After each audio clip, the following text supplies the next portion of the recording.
Is it dead? I don't know. You okay, Buttercup? It's Blossom, man. Don't touch it. What you touch it for? Just checking her out. What I'm okay. Hey, man, you want some water? Nope. We'll be fine. Sorry about that. I wonder what made him do that, man. We'll probably never know. Hello and welcome, my name is Witty G, and if you watched part 1 already, welcome back, it's good to see you. To catch up everyone else, last time we went through the origin of the Powerpuff Girls, how they went from the whoop-ass girls to the trio of terror. This time, we're getting into the nitty-gritty with the episode Collect Her, which is all about the dangers of parasocial relationships and literal objectification. It might even be the darkest episode in the series. We're not only going to break down this cartoon, but we're even going to tie this to some similar real-world events. This can get pretty dark, but if you're into content like this, consider subscribing, liking, and commenting as you see fit. And please remember to like and subscribe. And there is one more topic we gotta touch on before getting to the episode, and that is...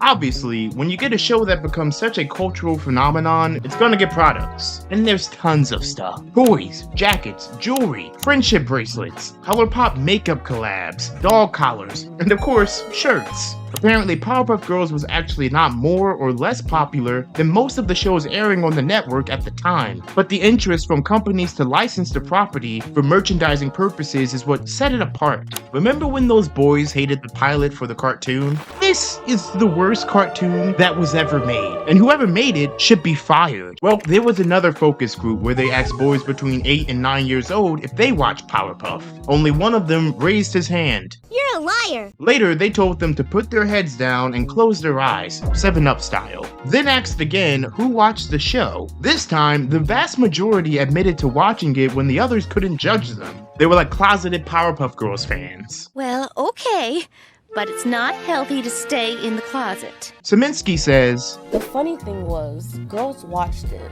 but probably not in as big numbers as boys did. Girls brought the merchandise, boys didn't. and that's because you didn't want to be outed for being a huge Buttercup stan. Or even worse, a Bubbles baby. You couldn't have an Opti plushie right next to your life-size Johnny Bravo cutout. What would the homies think? Saminsky also says, Here is a show that was defying logic. That's an unusual situation.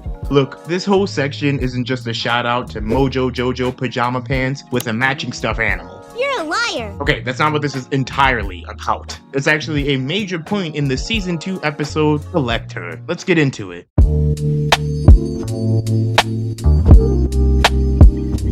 We open up on a normal, regular-ass day in Townsville, seeing a toy truck make their deliveries, and guess who's first in line? Dressed like we caught him at a bad time or something. He's sagging a little bit too, exposing the custom-named undies he's wearing. You know, most people use a name tag to introduce themselves, but yeah, I guess this is cool too. The package dropped off was a the posable Blossom doll with laser-light eyes and realistic hair. and the worker can't even open the box before Lenny is demanding to get in there himself. What's also wild is that this is a new toy launching. How do I know? Well, Lenny here is a super fan, and would already have any other toy that would have been released before this. Mans is dedicated, yet no one else is even here for it to drop in the home city of the Powerpuff Girls. But this just shows another level of dedication to the fandom. It's here before the scalpers, the other superfans, and even the casuals. Next, we pan over to Lenny's, where he has everything. Lenny adds a new drop to his collection online and is greeted to some bad news. He literally has everything. Every toy, jacket, piece of jewelry, friendship bracelet, Powerpuff makeup collabs, everything. The hand-carved headboard, got it. Egg timer, got it. Design kit, got that too. The Powerpuff cheese and sausage selection, brightly colored indoor sod, Powerpuff pinatas, the Buttercup beats you up boxing gloves, the Bubbles Spitz-a-Lot fountain, and the Blossom I'm So Smart encyclopedia set.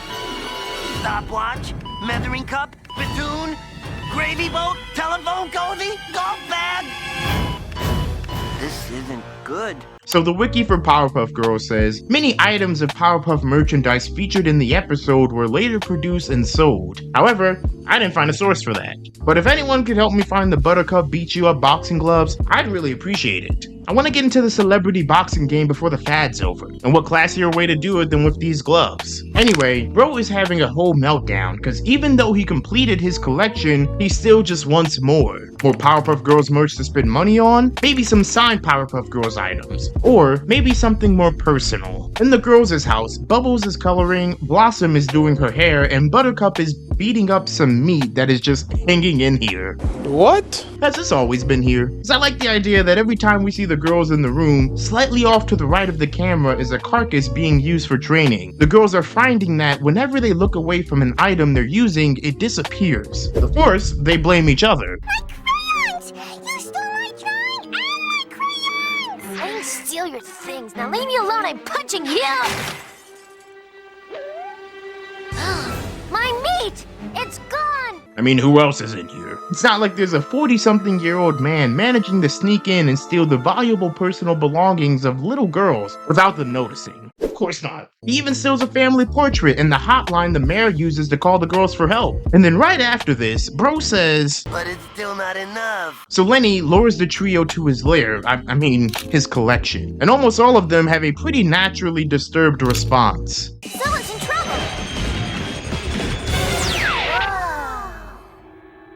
Oh, this is 7 kind of creepy. Yeah, something tells me this isn't right.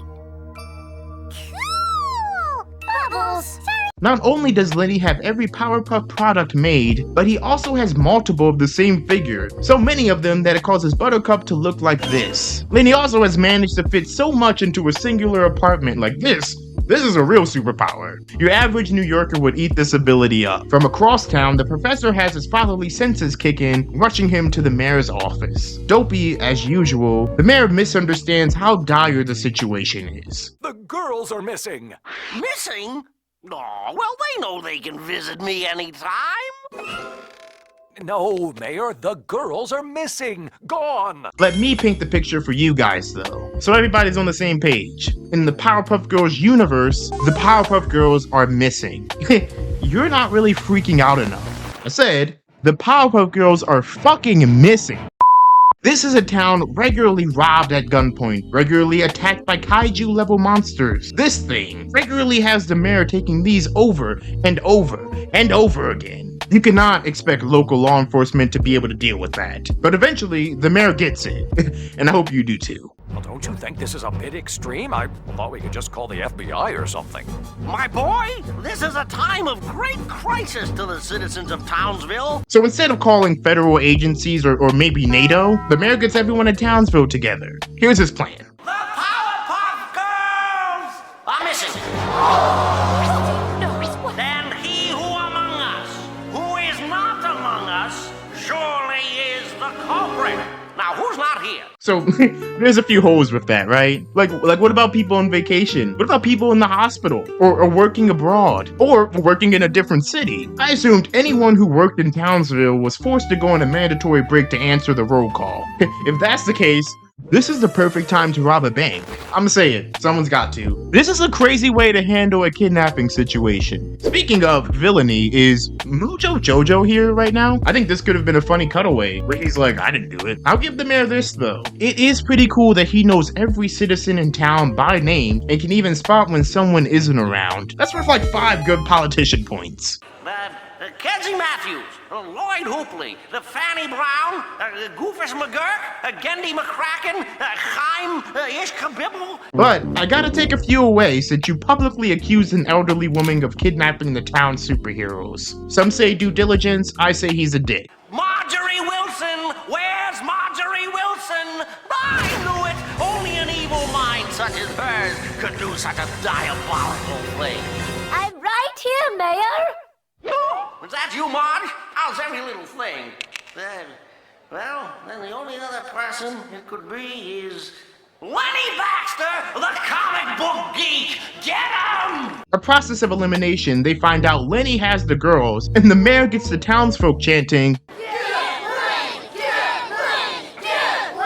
Meanwhile, public enemy number 1 is playing with a Buttercup hand puppet, pretending to have it beat himself up, all while the real and imprisoned Buttercup watches, alongside her sisters. Ugh, keep your fetish away from me! Yeah, this dude managed not only to find a material that was able to nullify their abilities and render them immobile, but he got matching decals for all of them. Must have been a buy 2 get 1 free sale or something. Before being able to enjoy his improved collection, the mob has shown up. Now I see why there was no need to call federal agents. The city popping up like it's an FBI raid themselves. Niggas got bats, busted in with battering rams, but most of them just got they fist. I mean, you stole this dude's children, it's on sight. You remember the one line from Taken? If you're looking for ransom, I can tell you I don't have money.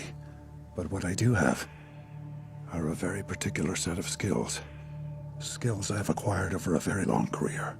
Skills that make me a nightmare for people like you. If you let my daughter go now, that'll be the end of it. I will not look for you. I will not pursue you. But if you don't, I will look for you. I will find you. And I will kill you. Before the obligatory beating begins, one of the children who had school cancelled in favor of a public thrashing finds one of Lenny's toys lying around. You can't even get these anymore! That's because I bought them all. But you didn't even open them yet!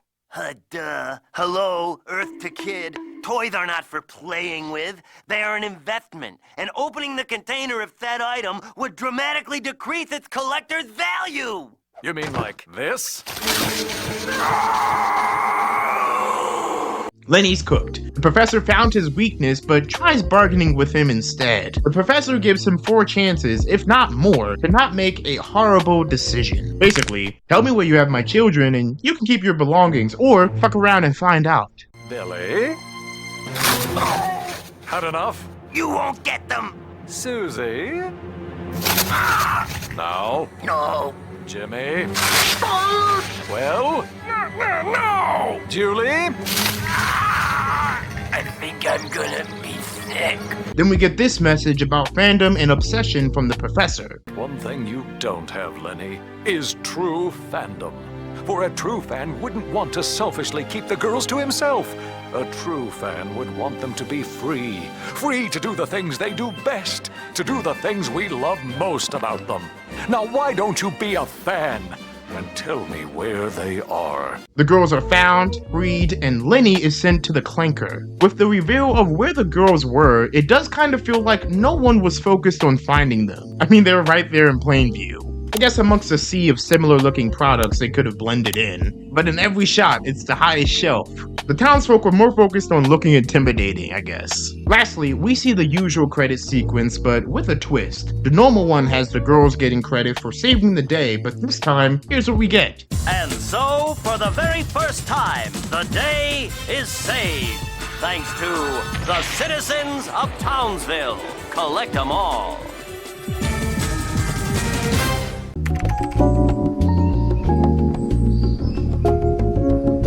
This episode is pretty dark when you think of it. Pretty sure this is the most successful kidnapping that's happened in the series. If not, top 3. What top 5 you smoking on, Kendrick? Cause my top 5 is Drake.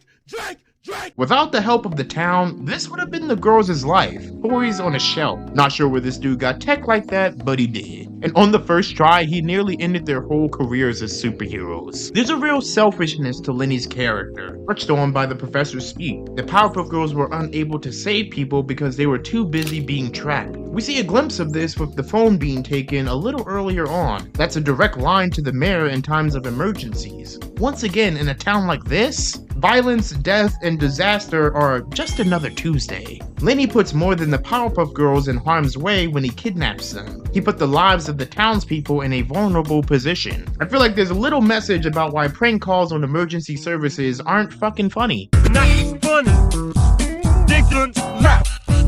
But the heart of the issue is the danger of parasocial relationships.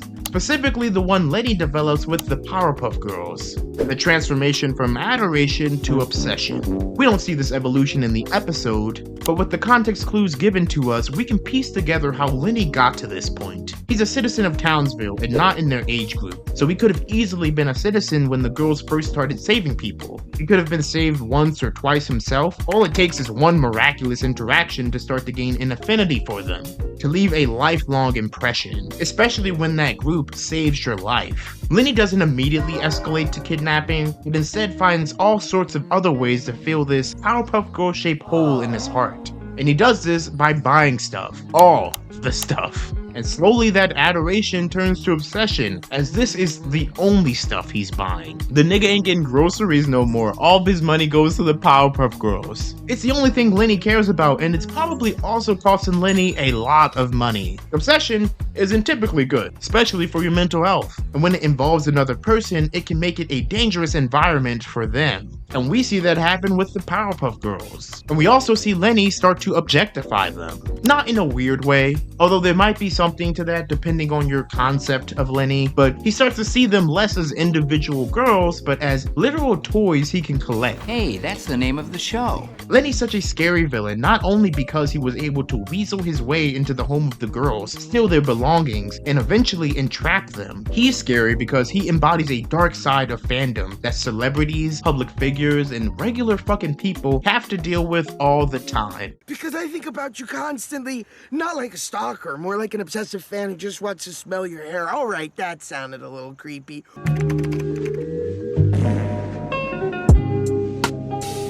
Yeah, there's a long history of people with a lot of fame, money, and power dealing with stalking and obsession gone wrong, as well as a lengthy history of that happening to people without all of those things. Only a minority of stalking victims are celebrities. The majority of targets are ordinary citizens. Estimates from the early 1990s indicate ordinary citizens account for 51% of stalking targets, but celebrities comprise only 17% of all stalking victims. The remaining 32% of stalking victims are lesser known entertainment figures. And that's before we had the ease of access to other people all over the world via social media and the internet. A victims' rights advocate says, "We have a climate now where people are getting more attention through self-promotion on social media, but are completely unprepared for the fact that it does bring to them false attachments. You post about what you're doing and who you're with, and it does get easy to stalk you." While we see how the cartoon largely tackles obsession, we do get nods to creepy stalking behavior too.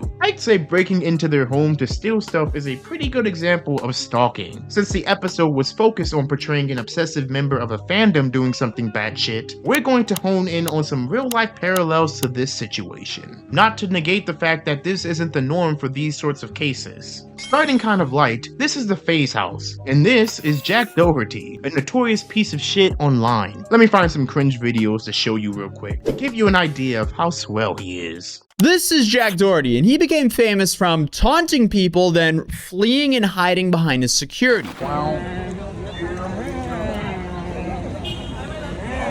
Not so fast, little bro. Not so fast, little bro. What are you gonna do? What are you gonna do? What are you gonna do? Take it.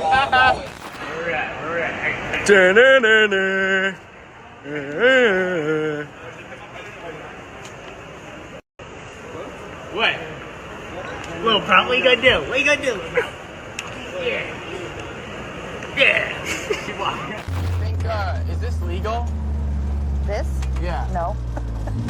Hey, but you're the mom. Absolutely not. You should be telling us to stop.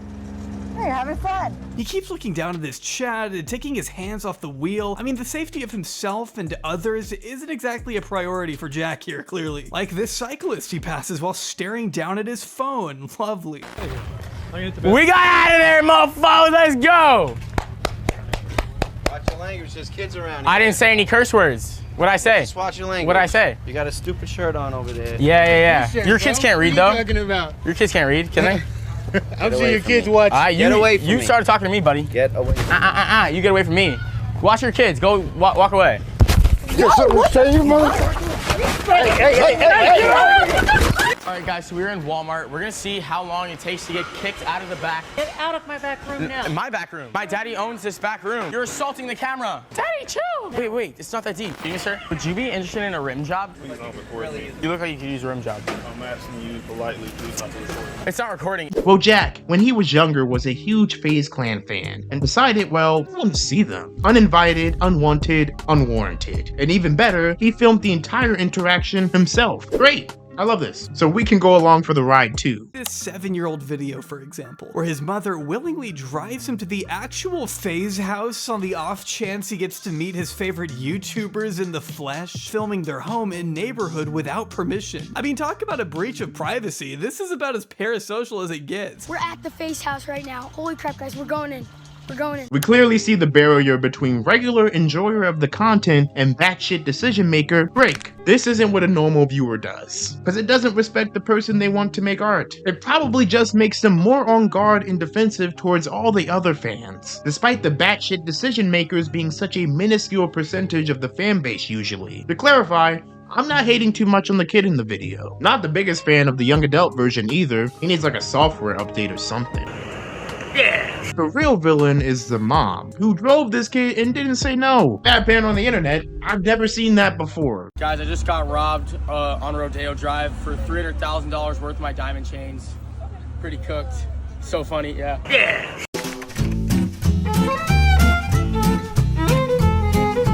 Moving on to Selena Gomez back in 2014, a 20-year-old Che Cruz, who's been defined as a transient, was sentenced to psychiatric treatment after he broke into Selena Gomez's guest house. She was even there at the time. Well, for the first one. So this all happened in 1 week. He broke in on March 30th, acknowledged in court that Wednesday that he trespassed at her property. He was ordered to stay away from Gomez and her home, was put on probation, and was sent to jail for up to 45 days, but he was released 2 days later. Within hours of his release, sheriff's deputies rearrested Cruz at Gomez's home in Calabasas. Within hours. What's wrong with you? With this one, I don't know if he was a Wizards of Waverly Place superfan so much, but it definitely is parallel to the breaking and entering part of the episode. Things are about to get not so light, so if you don't want to hear about a more intense stalking situation with celebrities, please skip to this time.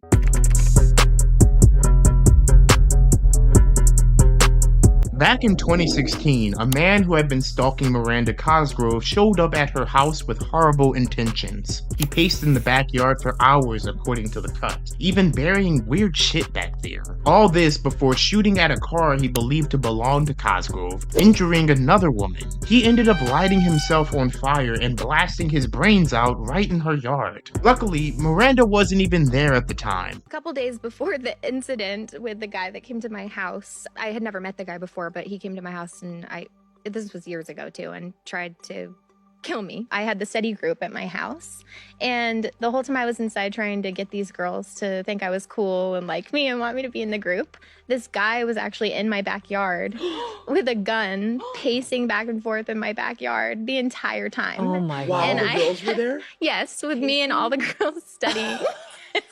And me bringing food in and trying to win them over. Because later, when everything happened and the police came, they checked the security footage.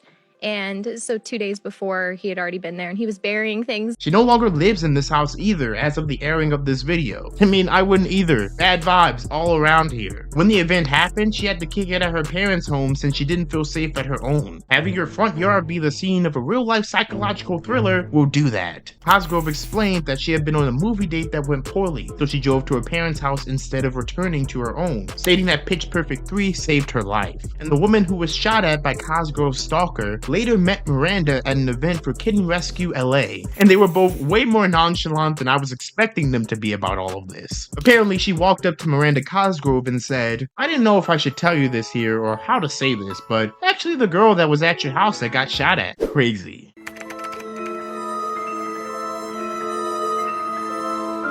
Lastly, we got the story of Lenore Claire, who's worked as an art curator, casting director, and reality TV producer. In 2011, at a gallery opening, Claire met a man in a spacesuit formerly named Justin Masler until he changed his name to Cloud Star Chaser. Bro, what are you talking about, man? What is this Xbox username shit? The man talked about how she looked like Jessica Rabbit and that he thinks she's a supreme being. Lenora Claire described him as seeming off, but harmless. That was before this was said. I'm going to stalk you. He said this right to her face. And after this, Claire started to receive long, sycophantic, rambling letters. That escalated into graphic rape and death threats that were very, very descriptive, very horrifying. This went on for like 7 years, and the threats got worse and worse and worse. He would threaten to kill her boss, abduct her dog, and even kidnap her. It's also important to point out that this is a man who dealt with mental health issues, specifically schizophrenia. Apparently, he was a Harvard-bound star athlete until developing the illness. It also turns out he has had a history of stalking another celebrity, Ivanka Trump. He threatened to commit suicide in front of her store, ruining her whole luxury jewelry line with the presence of a dead guy, if she and her husband would not speak to him. He went as far as to harass the employees of this jewelry store for not delivering earrings that he had bought for Ivanka. You know you'd be funny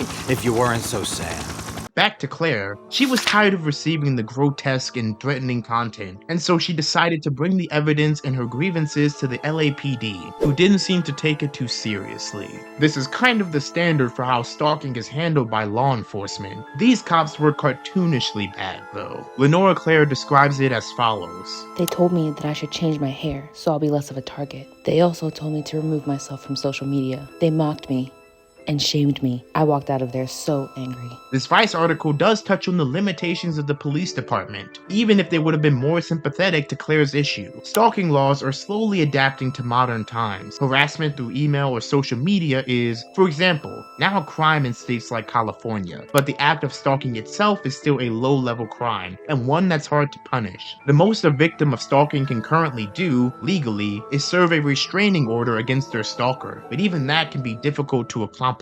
Still in the Shadows describes some more of the legal issues stacked against victims. Stalking behaviors have only recently been specifically defined in criminal statutes, and a lack of clarity regarding the complex elements of the crime complicates legislative, law enforcement, and prosecutorial decision-making, potentially leading to under-identification of stalking incidents. Despite the roadblocks to obtain a restraining order, Claire finally succeeded, but right after getting one on him, Star Chaser contacted her again. Leave me alone!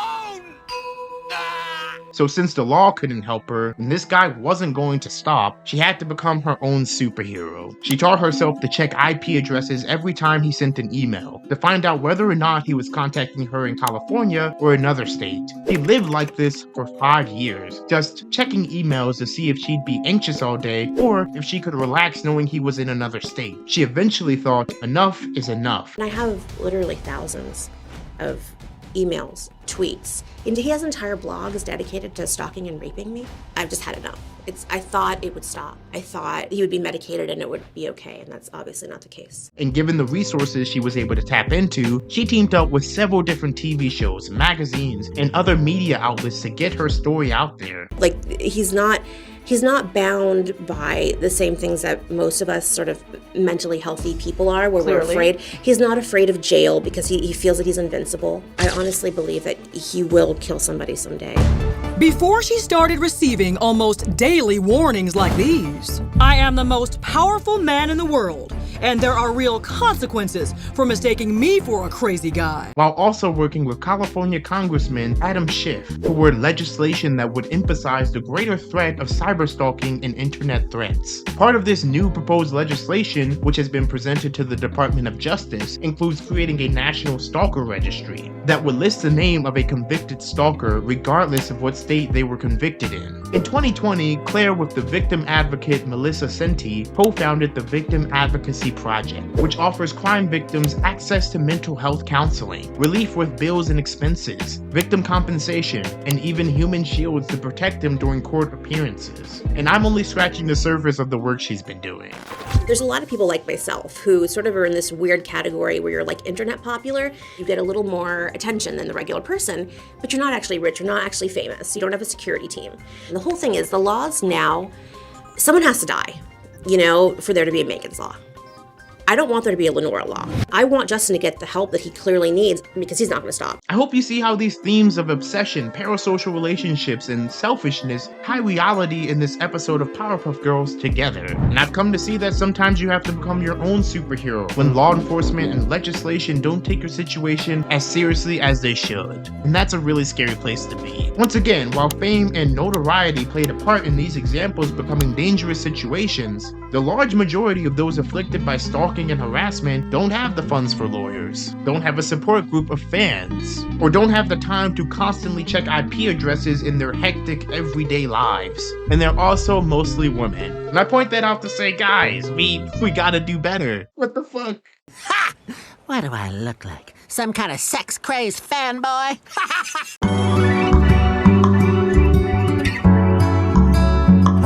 Powerpuff Girls is timeless for reasons like this episode, where the juxtaposition between the visuals and the subject matter is staggering. As McCracken said, that contrast excited me. It leaves a lot to think about for the adult audiences rewatching or checking it out for the first time, while providing a light story for the kids seeking that out, as well as something darker and more eerie for the kids that find the scenario terrifying. Sorry there wasn't more fighting in this one. The whole point of these episodes is to see girls kill monsters or at least give them brain damage. We barely got any of that. I really let you down. So I guess we'll just have to return sometime again to see what else made Powerpuff Girls timeless. If you liked this video, leave a like. If you didn't, leave a dislike. Let me know what other cartoons you want me to check out. I've been Witty G. Be happy, be healthy, and be kind to someone. See ya.